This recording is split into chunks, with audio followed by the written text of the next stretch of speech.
What's over here? Reserved for the archive scholars, but visitors are welcome to have a look around. Don't be afraid to ask us about our research. Am I allowed to use the computer?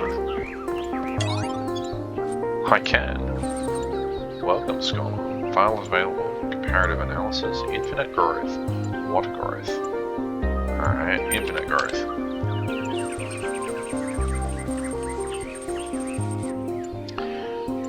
Our society is sick, and the idea that's made it sick is growth.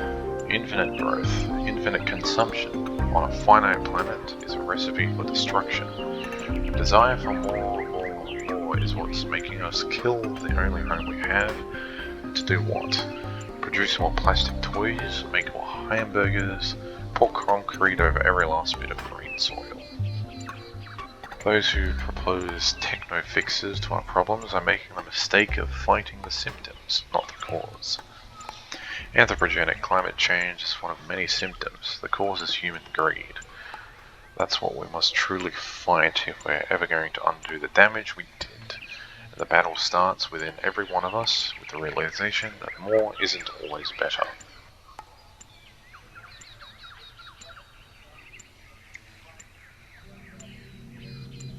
Yeah, generally. The specifics are what's tricky with that sentiment.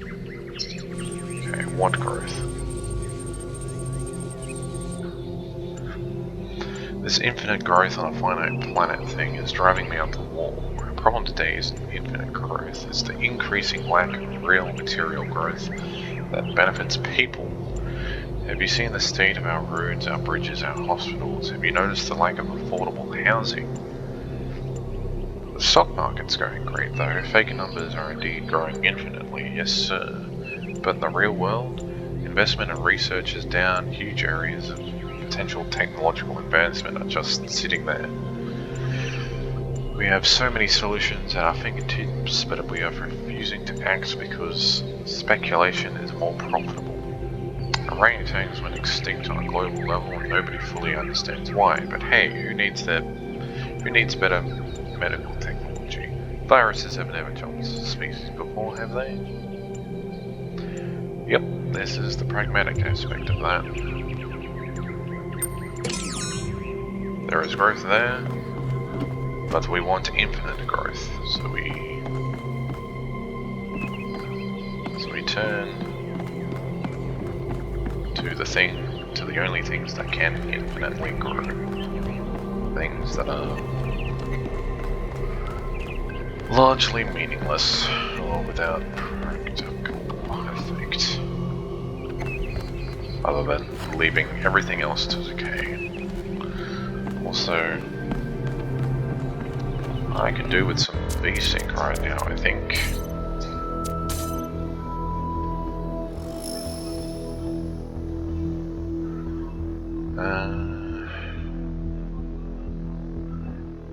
Frame rate limit. Let's set that to 60. I don't need more frames. My monitor literally does not refresh any faster. And yes, let's get some V-Sync on, thank you.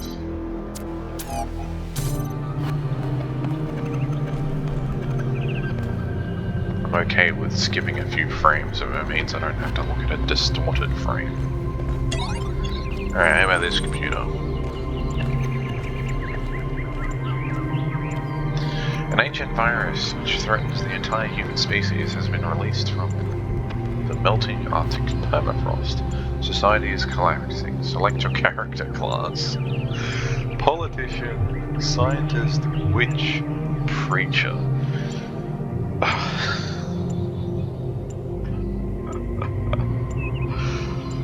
Alright, so let's go with witch. I like being a witch. You are a witch. Your local coven has disbanded. Although you are not yet sick, most businesses are closed, rations are dwindling, and if you cannot find food, your family will starve to death. You must survive until this plague is defeated. What will you do? Forage or steal?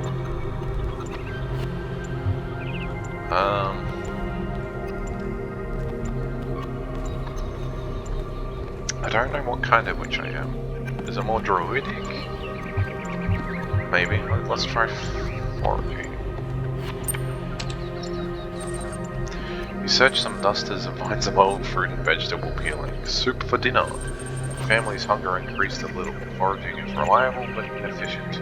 Your family is now hungry. Global population is now 5 billion. Somewhere else in the city exists one of the last remaining research laboratories working desperately to find a solution to the viral threat. If the scientists cannot find a cure in the time humanity is doomed, what do you do? Research or pursue a breakthrough? I'm a witch. I do breakthroughs, thank you. I don't do boring research.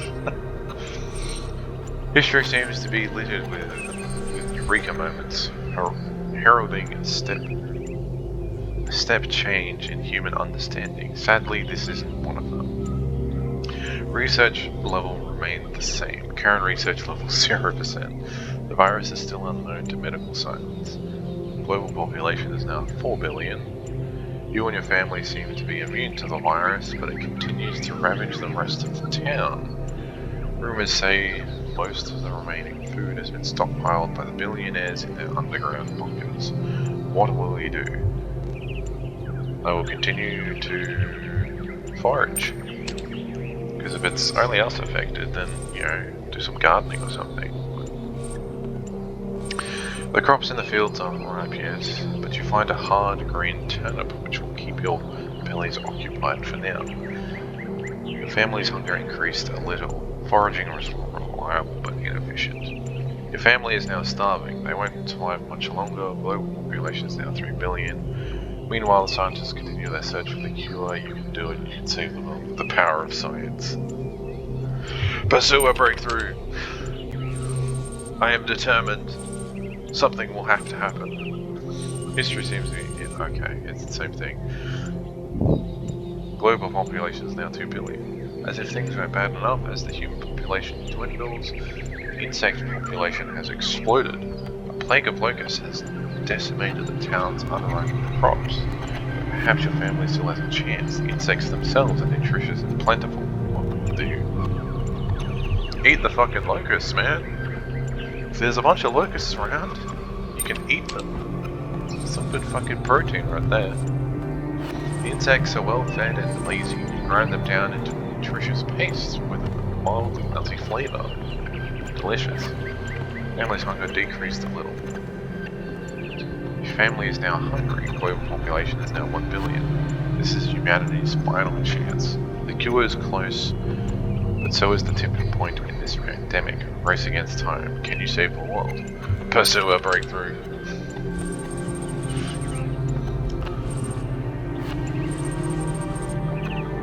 Suddenly, the scientists recognize a pattern. The virus is an expression of nature, just like water or cows. Like water or cows, the solution isn't to fight it because it can't be defeated. The solution is to find a way to live with it and harness its powers. Research level increased a lot. I guess I won a dice roll. Work has begun on developing an antivirus. Global population is now null. Really, null. Not even 0, just null. You do not know how much global population there is. Unfortunately, the scientists failed to defeat the virus in time. On the plus side, the Earth is now vacant for a more prudent and resilient civilization to take charge in the future. Everyone you ever loved has died, but then they always do eventually. This is considered a fail scenario by most participants. Would you like to try again? Sure, but not because I failed, because I want to see what happens. Otherwise. Let's try being a scientist. You're a scientist, the laboratory you worked for has collapsed.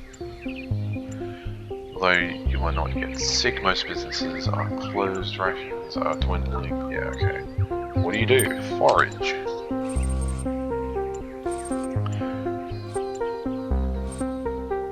Okay. Fields aren't ripe yet, but they find a hard time. Somewhere else in the city exists one of the last remaining research laboratories working. Okay. Well, I'm a scientist. I'm gonna go fucking help them, aren't I? It's not glamorous, but most scientific research consists from repetitive testing of samples and regimented reporting of largely interchangeable results. Little by little, this is how science happens. Indeed it is.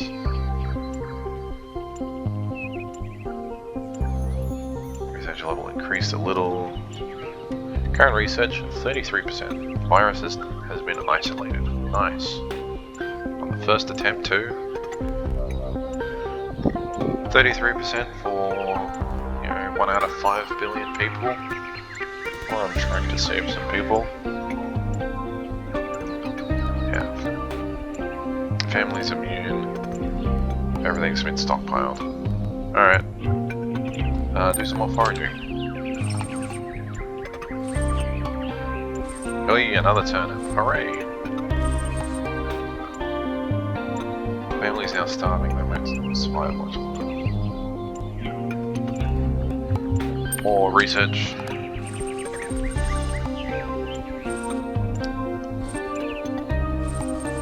Reliable but inefficient. We're 2/3 of the way. Trying for a breakthrough, it took us 3 attempts just to get 2/3 of the way. So we've got better expected return just researching. Ah yes, the locust plague. Well, if you don't have plants but you have bugs, eat the bugs. Don't be silly.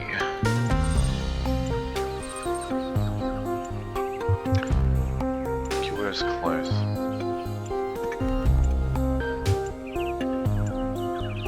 Oh wait, did it cost another 2 billion to get the second third?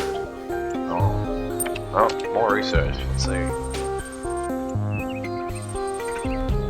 99%. What a tease. Promising antiviral has been discovered, but there's still work to be done on manufacturing and delivering it in time. Suddenly, a breakthrough in the antivirus can be released as an aerosol carried on the wind and dispersed worldwide in a matter of days. This approach poses some risk to invertebrate life. The spiracles of cockroaches, flies and locusts are partially likely to convert the aerosol into highly poisonous compounds.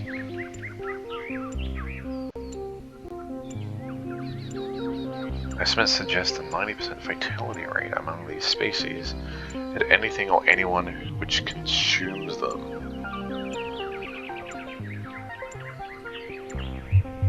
Use character class special ability?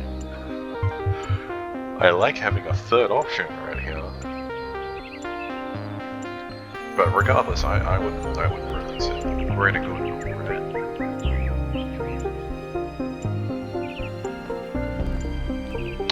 Actually, no, the greater good would be to not. Because a 90% fatality rate amongst all the insects. That's gonna fuck up some ecosystems, for sure. And anything that eats them too. What's my special ability? As a researcher. As a scientist, you're convinced there's some way to deliver the antivirus without poisoning the food chain, and your family along with it. And as it turns out, you're correct. Unfortunately, it would take a further 6 months to develop it. But by then, there really wouldn't be much point. You don't want to lose your family, but as scientists, there's only one reasonable course of action. No. If we're poisoning an entire food chain, I would rather chance those 6 extra months.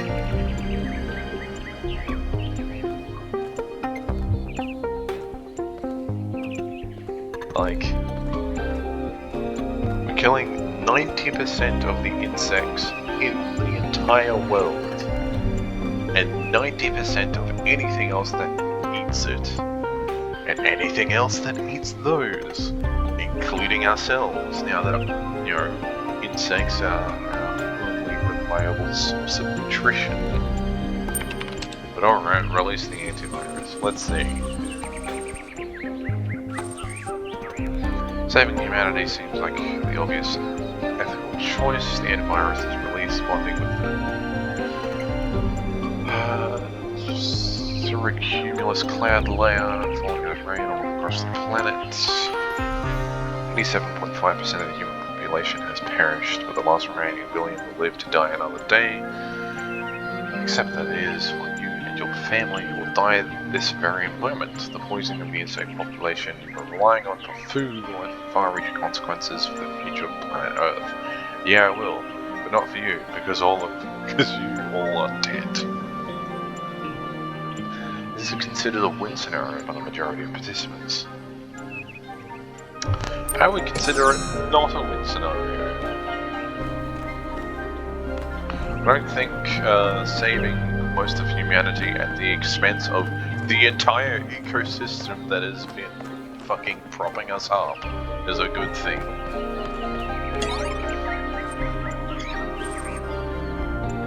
Alright, some files. Happiness 1. Unpopular opinion, happiness is not material. It's only unpopular in these kind of capitalist societies where they aim to quantify everything. But yeah, happiness is not really a material thing. It's a little more holistic and ethereal than that. And I don't mean that that's necessarily spiritual or anything to do with your soul. I'm just saying it's to do with a culmination of factors. Ultimately, all attempts to find meaning in material things are doomed. This is usually understood as a criticism of technophilia, but it also applies just as much to its opposite. Meaning can be found neither in technology nor in primitivism, because meaning simply does not exist in the external world. True. You can be happy in an old stone house or in a skyscraper, but it all depends on you and your perception of the world. If you find a spiritual balance within yourself, you can be happy anywhere. Almost. That doesn't help if you're starving, though.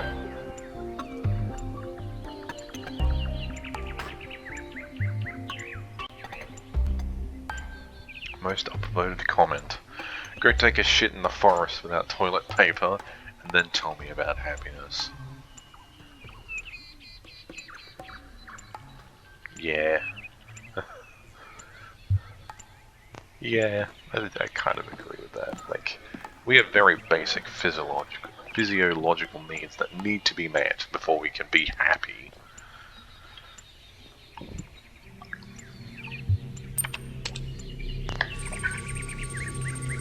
Happiness too.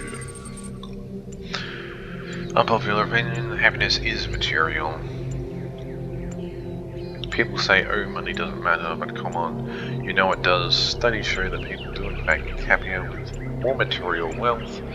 There isn't an upper cap, because the more money you have, the fewer worries you have, and the more options you have.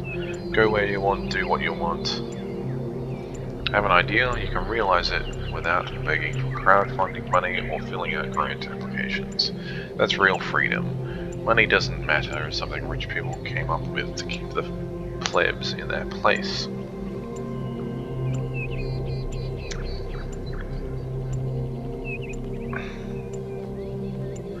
I say money only matters because we make it matter. We live in a society that is centered around money, so of course money is fucking important. But if we lived in a world without money, the only thing that would be important is meeting our needs.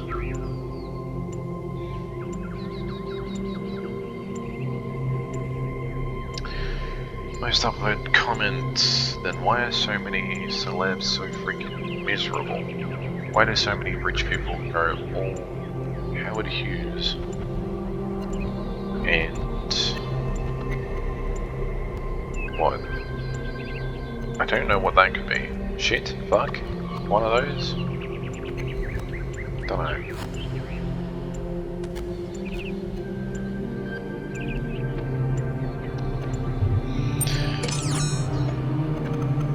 But yeah. Happiness is built on a material foundation because we ourselves are material, but happiness itself isn't material. It's built on material, but it itself is not material.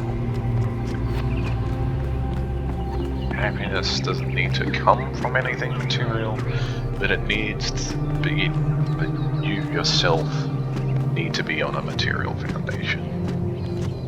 You know, hierarchy of needs, you know? Alright, what have you got to say, Rand? Oh, just run the program on the center terminal over there, would you? I already did. Wait, you're not my assistant. Who are you? I'm the last human. I haven't chosen a name yet. Of course. You're the new build. Number 1000. I suppose everyone's been treating you like royalty? This city's so obsessed with the numbers they forget what really matters. What do you want? Just meet people. I'm one of the archive scholars. We run simulations to better understand the processes which define us. You probably wouldn't understand. Try me. Oh, well, I'd be happy to. Yes, questions.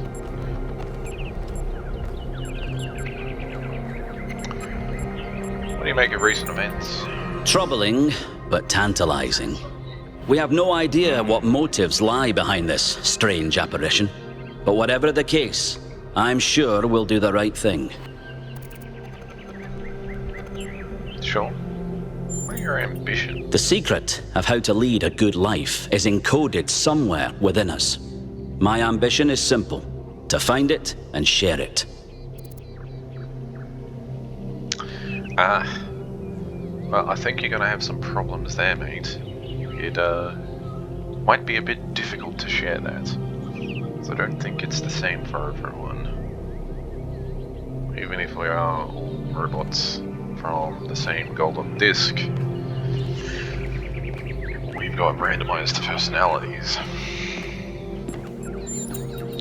You're a soon-to-be pawn in a political game over the future growth of this city. Yep. All that matters to me is whether or not you're of good character. A matter I am actively pondering. And what do you consider to be good character? Hold on. Could you help me by going to that terminal in the middle there and running the program on it? I already did, twice. Well, that was your first taste of the simulation. You must have questions.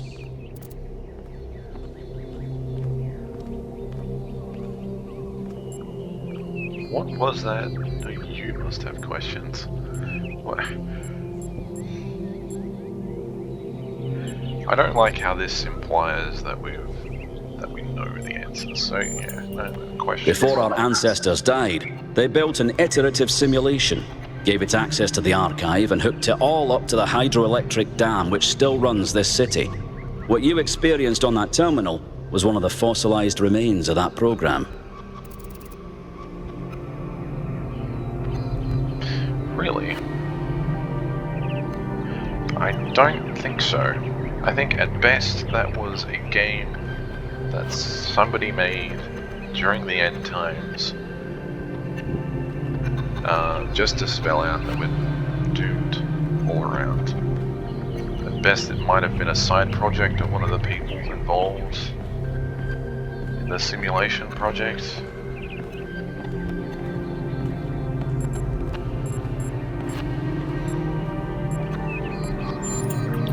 The goal was to create a new consciousness, and thus propel humanity into a post-biological era. Yeah, that about sums it up. Though, it's questionable whether or not they wanted humanity to be post-biological or just have another species take over. What's the archive? My life's work. A small sliver of our primordial ooze. It's a jumble of ancient data, or what it evolved into, and it's the source of almost everything we know. So what do we know? Because so far, most of it has been philosophy, which is great to mature, thinking processes, but we, also need something a little more practical as well. What's the simulation? My appearance to you right now is part of the simulation. The lands and puzzles in our dreams are part of the simulation. It's the veil through which we see the world.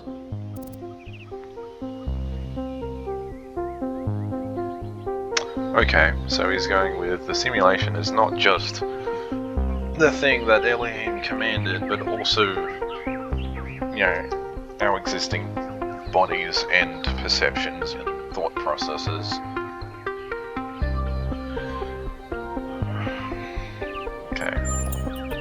Many of the artifacts we study have no clear origin. We can't know whether our ancestors created them long before the simulation existed, or if they're just a product of our shared subconscious. Then I have some questions for you. Your experience of the program, how did it feel? Fascinating. Isn't it? It may not immediately seem like it, but all the answers we could ever need are encoded into every fragment of the archive. The interesting thing about this particular program is that no matter what choices you make, an ideal outcome seems to be impossible. It seems to demand sacrifice. Did you have the same experience? No, we got a perfect score to save one. Yeah, I tried multiple times. I admire your dedication. That is precisely what's required if we're to understand ourselves fully. Who did you save?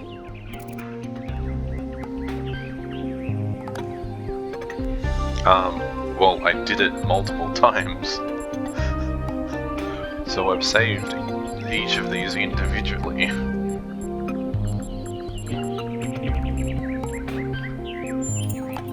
As I expected.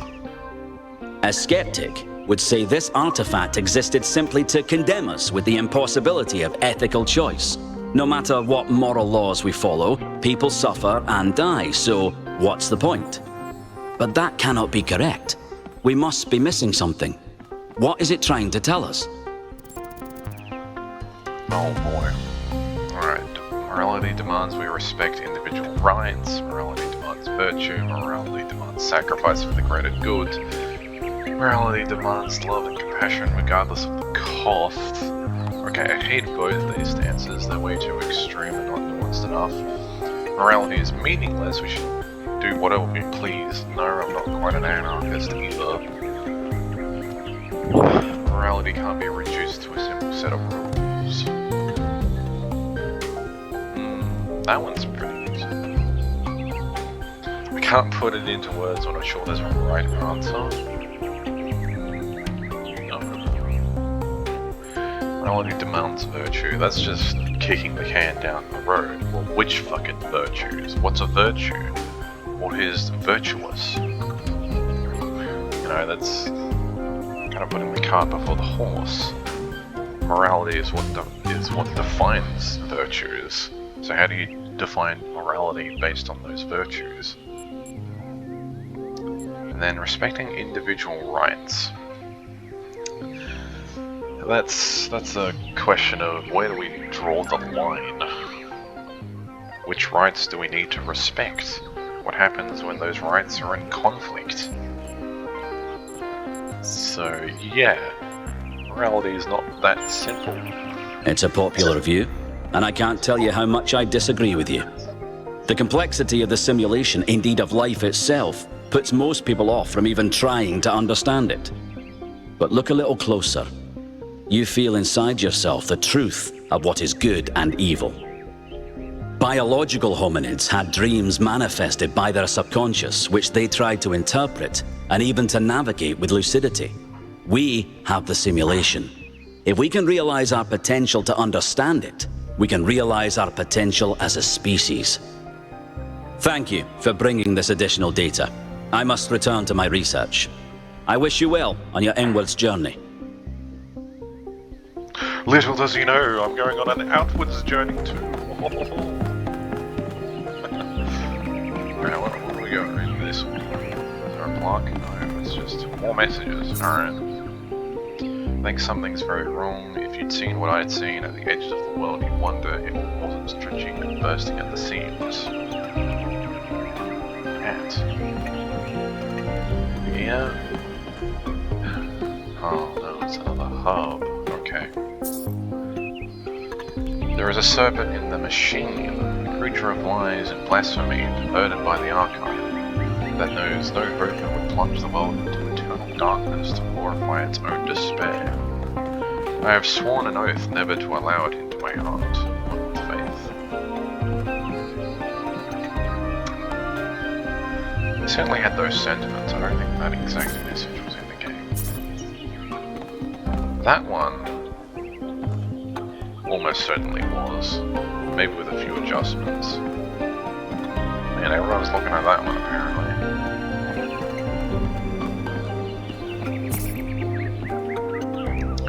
We are the process is the system is us. When we awaken, all will be one, the shepherd. Don't recognize that quote. But the sentiment is correct.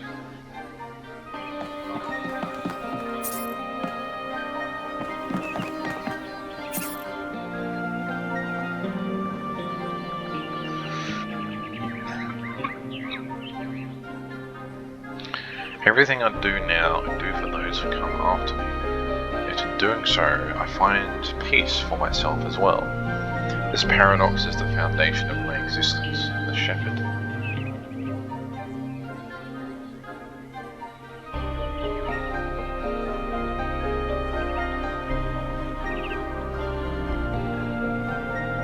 It's not exactly a paradox, is it? You know, you are free to admit that you like doing things for other people. Like, that's how that paradox is solved. Yes, you like doing things for other people. Good job. It brings you peace. Not everyone needs to sacrifice things for others.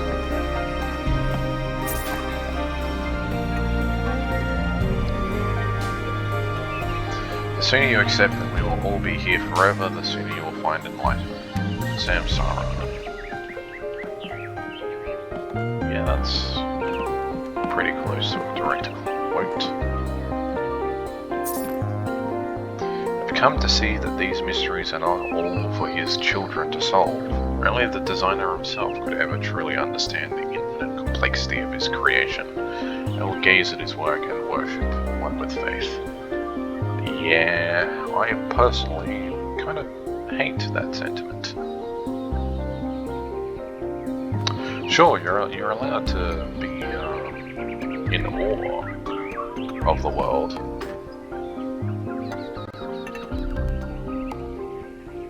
That's fine. But to deny yourself the opportunity to go investigate this wonder, try to work out what causes it. That seems like a violation of your own will there. The only meaningful purpose is to bring about an end of purpose, the shepherd. That's a little suicidal for my likes. We are born and die and live again. This eternal cycle must be the nature of existence. Life is merely repeated suffering. Samsara. A little too pessimistic. But yes, there is a lot of suffering in life that is largely unavoidable.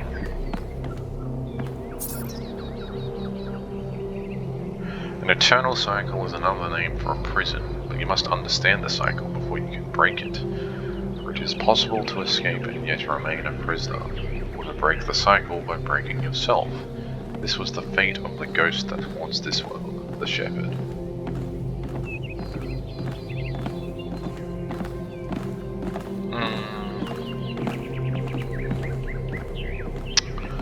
I suppose that's kind of true, but an eternal cycle isn't necessarily a prison. An eternal cycle you don't like, though, is most certainly a prison.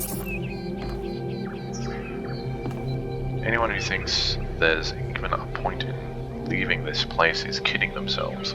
We can never rebuild the human world, and what's more, we shouldn't. Diamond Steel. I agree quite wholeheartedly with this, but that is definitely not a character from the first game. Maybe it was someone who played the first game or something? That seems most probable. It's obviously like a digital time capsule, an electric library of all the crazy stuff the humans ever did, left behind to warn other species to stay well away. Nietzsche. Another new character. And, I mean, yeah, that's what the archive was. Somewhat a warning, somewhat a historical record.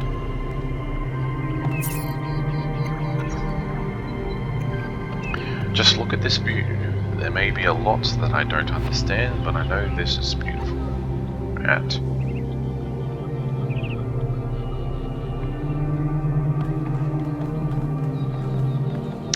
That's what I liked about it. Both simple yet profound. Oh look, another puzzle, and another voice telling me I'm special. And another broken down computer with fragments of nothing. This world is a bad joke perpetuated by a cruel god too dumb to hit the off switch. Dog. Yep, Dog was definitely a character, and I'm pretty sure this is almost a direct quote from the game.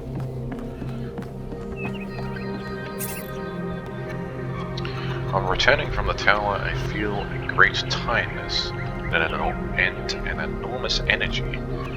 What I now know disturbs me, but I hope that by living with this knowledge might provide a shoulder for you, the giants of tomorrow, the shepherd.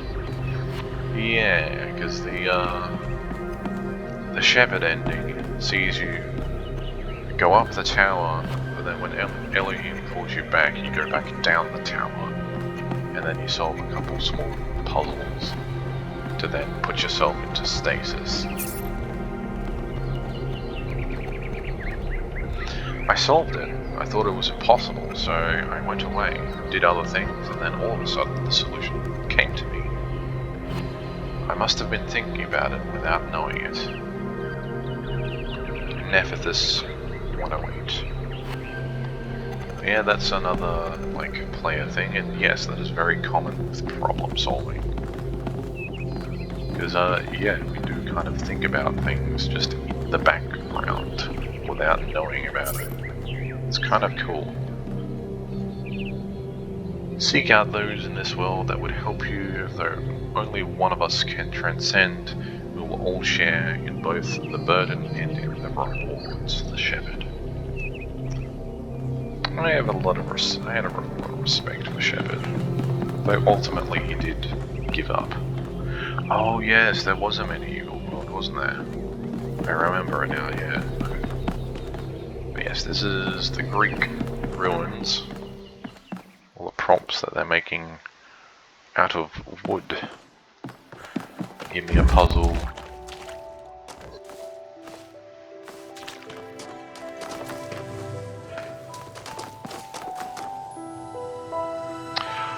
Oh, it's one of the actual puzzles from the game.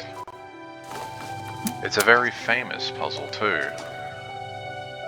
Because the solution is that you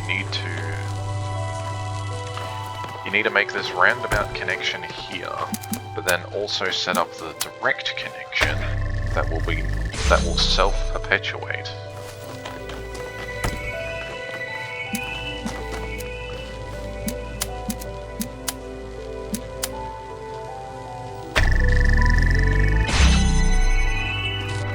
Alright, so with this open,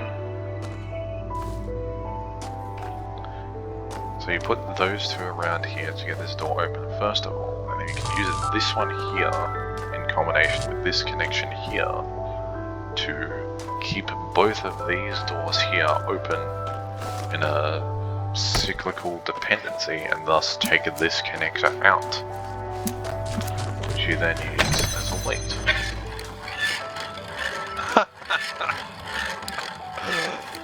They even have a little model of a fucking pitch and it spins around on a very squeaky wheel. Oh, I love it.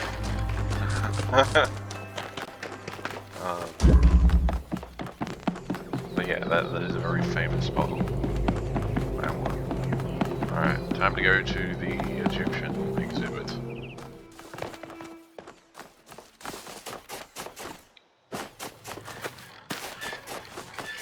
There's the squeaky wheel. Oh, a beach ball!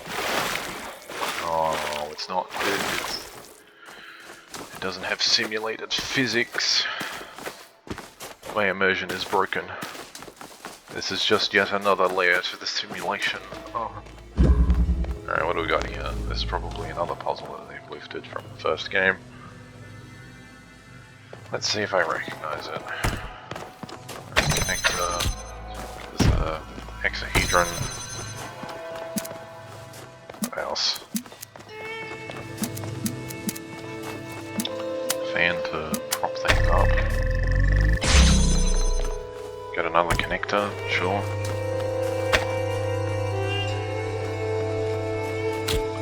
Oh yeah, it's another cyclical thing. Where's the ultimate goal? Over here. Yeah. So solution here is we need to build a hovering machine. So we have this connect to this to sustain itself, but also to the end goal.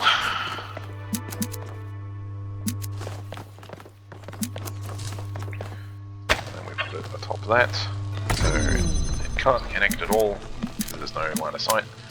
So we use this one to kickstart that.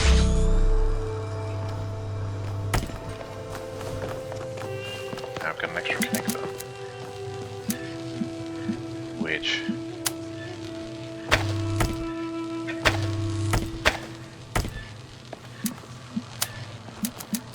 we can use to the final connection. 10 air. Yes.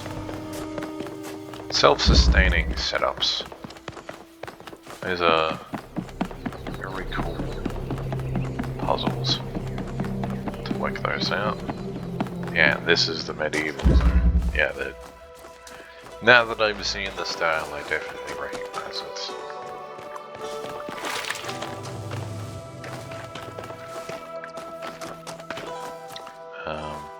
Yeah, that puzzle in the Egyptian area, I recognize the style, but I don't think that exact layout was in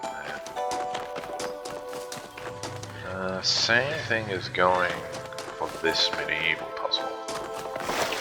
Because I think, yeah, this is a smaller scale version of the puzzle that had a lot of lasers, and a lot of shooting through these windows. And the central and the main layout was, yeah, this little like entrance zone which showed you the goal immediately, which then led into a very, very big central zone which had this ankle deep water, and then a whole edge runway around the whole thing. So first step is we get this door open. So get in here. And we get, what, 2 connectors? Yeah. The first step is this.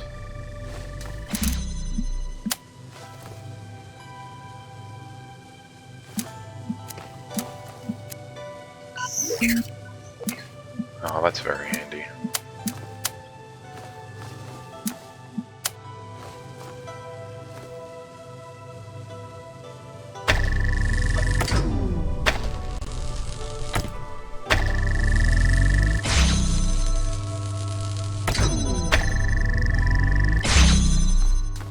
Is that making a proper connection over there? It is. Right. So let me just set this up a little better. And that is to maintain these connections, but move it in such a way that that can actually get a direct connection to the emitter.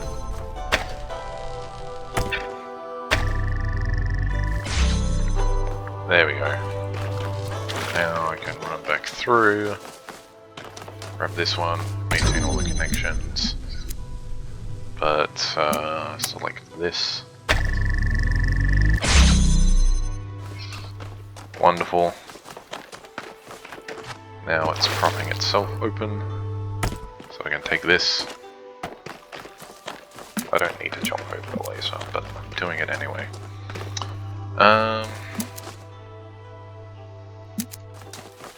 Because now I need to get the blue laser into the receiver that's over there.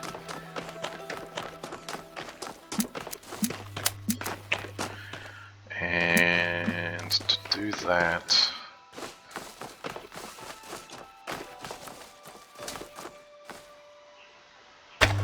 do this.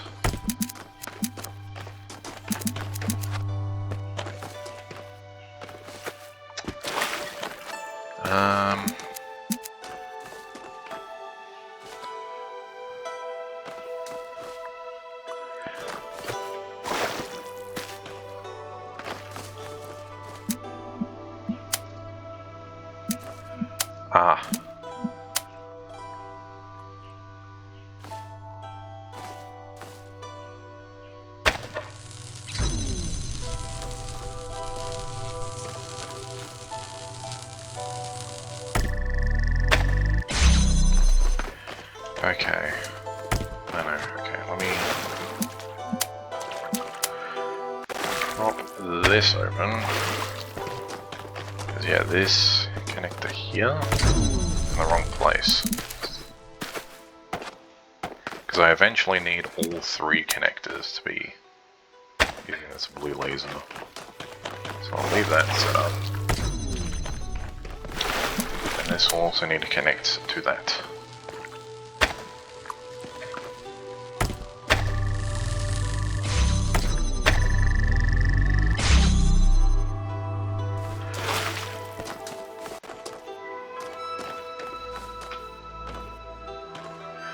Okay.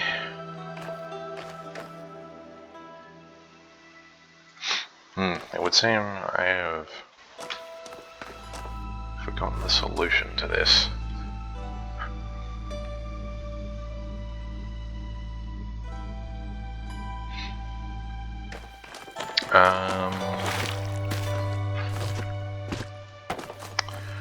Perhaps the red laser needs to go around. And then the blue laser can cut through the middle.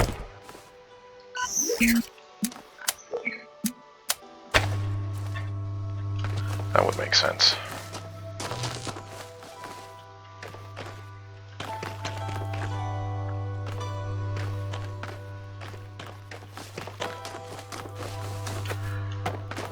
Because with this blue emitter, right?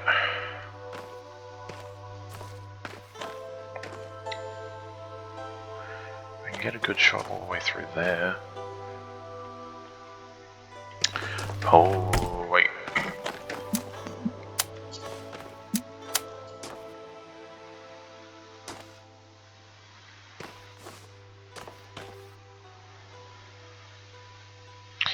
No, because doing that will ultimately cut those off.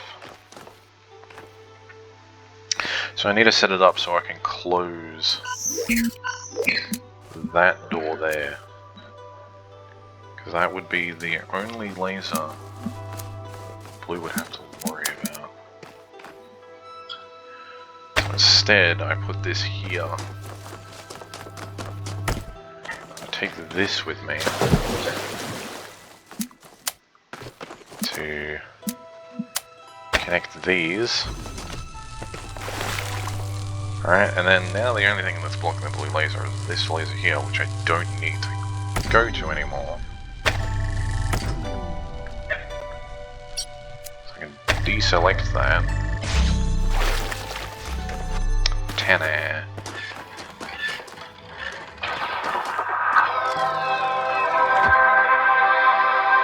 Oh, you can actually touch those. It does a shitty tinny fanfare for it. Alright, hold up. I didn't realize that was a thing. I just got to it. I was like, oh yeah, I did it. Alright. Good thing I left all these solutions here.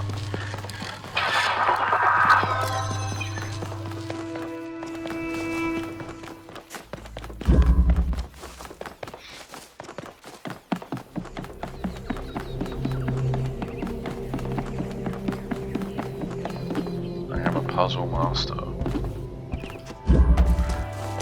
I do wonder what it's going to be like when I actually get to the island. But I want all of the lore too, so I'm exploring the shit out of this place. Like, it's already been like, what? A few hours at this point? But, yeah, I think I'm done in the museum now. Where to next? Oh, I'm scared of a million fucking birds all at once. What is this? Huh? Big old monument. Create 1,000 citizens, the ideal number of humans, live in harmony with nature, maintain balance in things. Be respectful towards each other, respect the traditions of our people, be mindful of the mistakes of our ancestors. Be thankful to the progenitor, Alexandra Drennan. Be thankful to the keeper of memories, Arkady Shenokovsky. I'm not good at Russian names. Keep the bright memory of Gehenna and its people who found peace. Alright, well it's just a monument with all their rules. Hello. Founder bless you, 1K. How lovely of you to come here, to the very spot where she established the teachings that led to your creation. What did the founder teach? The founder taught that humanity was destroyed by its hubris. Our ancestors thought they could play God and treat this planet as something to dominate. They surrendered to a fever of growth and extraction until the planet finally punished them for it. That's why the founder created the goal. So we would have something to strive for in her absence, but also a limit we must never pass. Yeah, that's pretty good. Though the fact that you have to follow a founder to do so is less great. Because yeah, it's great to get direction from people, but you need to understand why they give those directions, so that when you are without direction, you can continue to do good things. And I'm not saying work out what the founder wants for you when you're without the founder, work out what the founder wanted for you. No, you have to determine that on your own.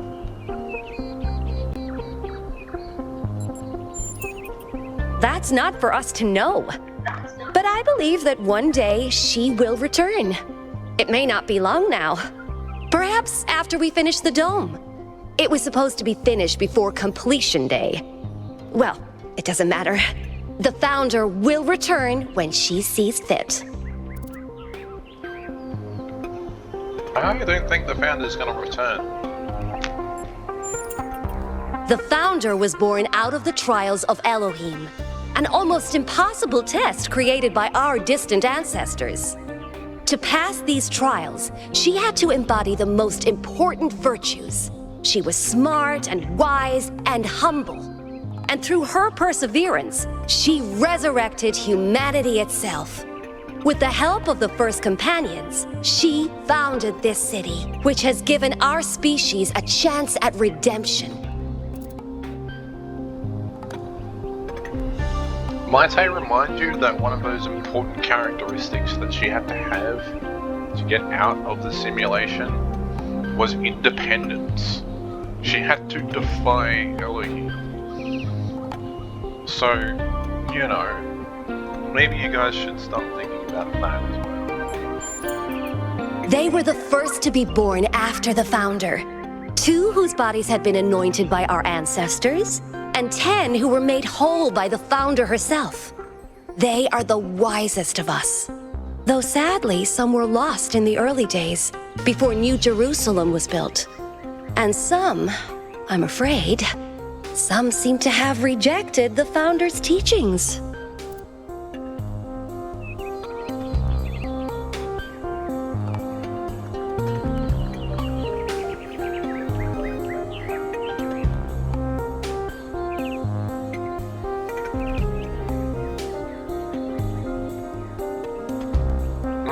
So I guess those people who rejected the teachings are, well, Prometheus, Pandora, and the Flame. Or at least the group is called the Flame. Or whatever the fuck they worship is called the Flame. Who knows? Happy completion day, 1K. Cool. Here's a question. No, they do measure years and stuff. I was about to ask, like, you know, do they have a calendar? Yes, they do. They may certainly do. Oh, this water was deep enough to build a bridge. Can I go under the bridge? I can. Sweet. Alright. Ah. Hi there. Alright, I think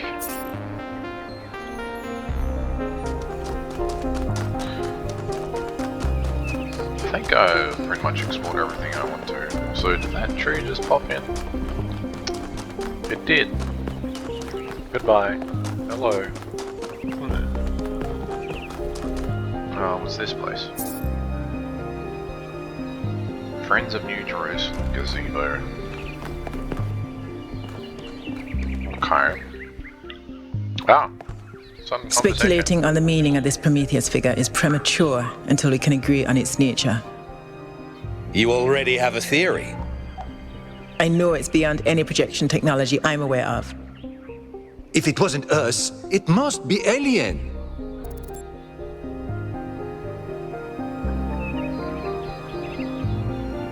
Really? If it wasn't us, it must be alien? What do you mean by alien? Because if by alien you mean not us, then sure. But if by alien you mean from another planet, I don't know.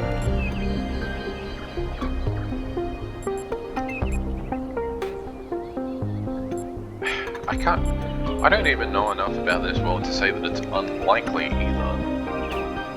It depends, because centuries have passed since humanity. Have they been looking at the stars at all? I don't think they have. Exactly. We've shown them we can live in peace, and they've decided to make contact. Let's not get ahead of ourselves. 1K, we'd appreciate your thoughts on this. Now we've achieved the goal, fresh perspectives like yours will be increasingly hard to come by. I'd love to get a quote from you for this evening's newsletter. Speculation aside, 1K, is there anything we can know for sure about this Prometheus?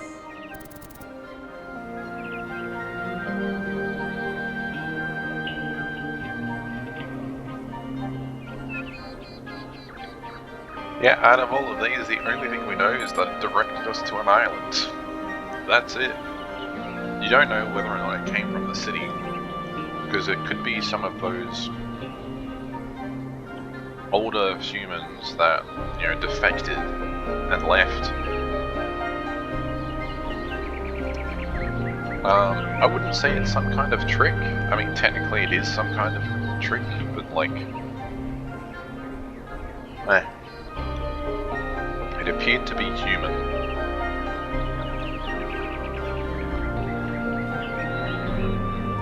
Not particularly. Dunno. This is more useful. That's undeniably true, and what does that tell us?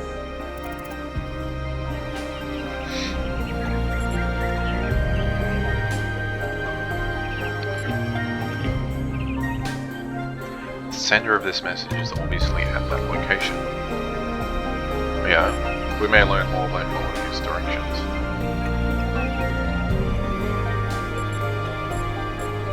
We must treat his directions with suspicion. It's not necessarily at that location, but I'll go a little more hopeful. You may learn. That was my conclusion as well. The apparition also appeared to be human.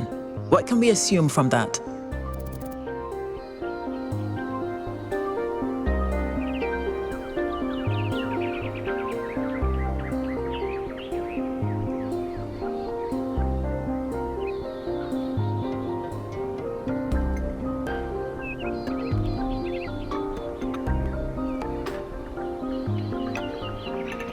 The origin isn't necessarily also human. They could be like us, in a sense, in that they have studied humans and are trying to be more human. We can probably understand its meaning? Yes. That one. I tend to agree. I'm also sure that we lack the knowledge ourselves to create a projection of such clarity and magnitude.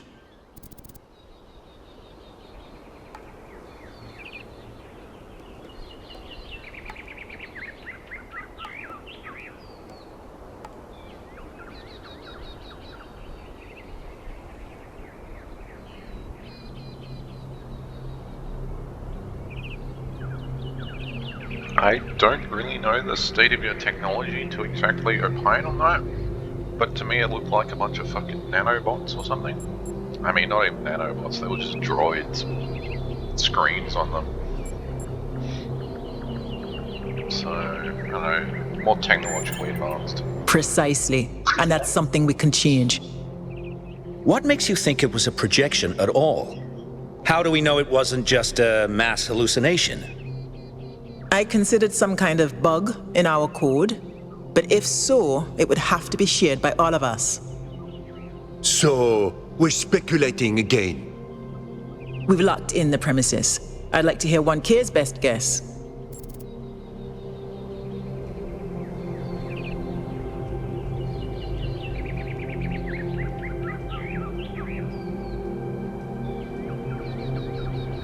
Okay, well, considering that we know that there's other people like us that are unaccounted for,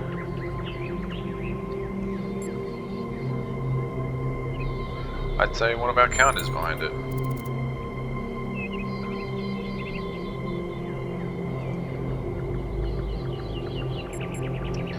A citizen? No, they're not a citizen anymore. Most likely someone outside. Can I quote you on that?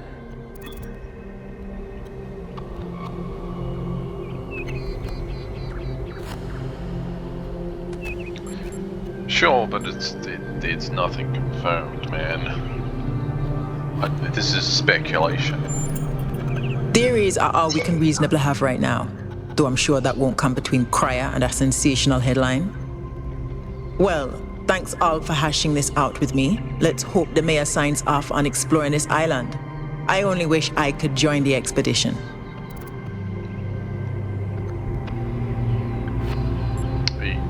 Why can't you join? If Melville's going, someone has to stay behind to keep the lights on. I'm not letting Pellegrino near the dam. I hope the next time we speak we'll have a bit more data to go on. Don't worry, I'll go get that data for you, because I'm going on the expedition. Woo! Okay.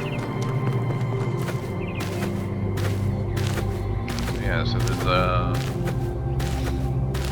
quite a few factions in play here.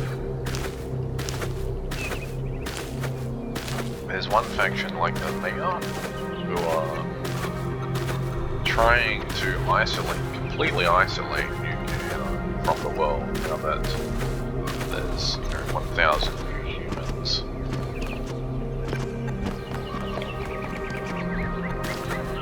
There's another expedition. Oh, there's the kitty. Hello, kitty.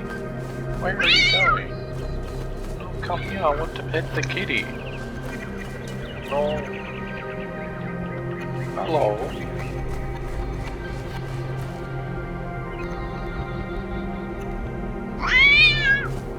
Oh, the kitty doesn't like me. Dang.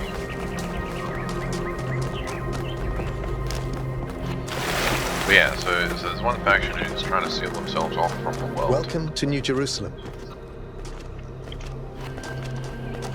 There's another Founder's faction blessings, who 1K.